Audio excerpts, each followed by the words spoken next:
Hey guys, I am here to get into Apocalypse Now, which is directed in 1979, directed by Francis Ford Coppola. And this just holds up as a uniquely perfect depiction of adventurism. Just insane cinematography and pacing from start to finish. It's a really influential depiction of raw madness in a very one of a kind kind of way where it's like, wow, that all of this really was a lot of madness going into it. It's like just thousands of hours were conveyed of it, and then just the theatrical cut. It's just this perfectly paced thriller within something of a unique essence of hell on earth kind of way, and it's just extremely influential to many different shades of life. How it's like in a lot of the ways film Taxi Driver has influenced me. It's like this is almost a maximalist way of getting to just particularly heartbroken kind of emotions, and I think it kind of just explores a lot of obsessive qualities around madness. It kind of depicts like a really raw kind of nightmare. Just like it's just some of the most beautiful cinematography by Vittorio Satoyo that I've ever seen. Like a lot of this is very groundbreaking. A lot of the soundtrack.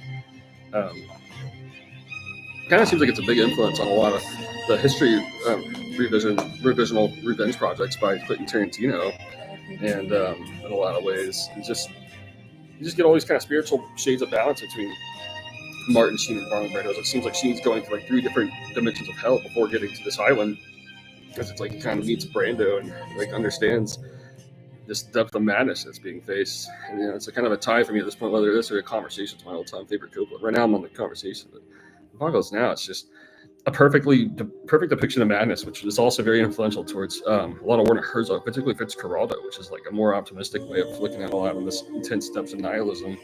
But this is just a one of a kind foundation of just how raw it is, how close up it is, all just nihilistic madness. And it's like a thriller about it the whole way through. It's just this wonderfully paced, just wonderfully executed sort of thriller, the way the theatrical cut turns out.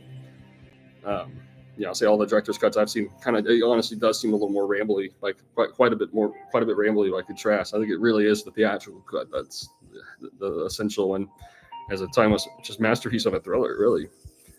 Um, there's just so many scenes that just hold up with timeless rewatchability, just timeless fascination, and disturbing. It's really, really disturbing in a lot of subtle ways.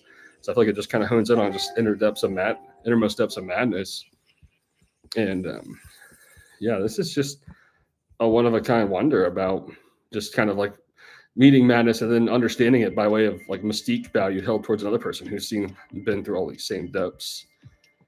And this film is just out to convey like almost like a final boss of 1970s filmmaking practically. I think that's kind of what this film ultimately turns out like. I feel like there was a big like tone change shift happening in filmmaking ever since. I think particularly were out for a sense of humor after this kind of foundation. Just really insane from start to finish.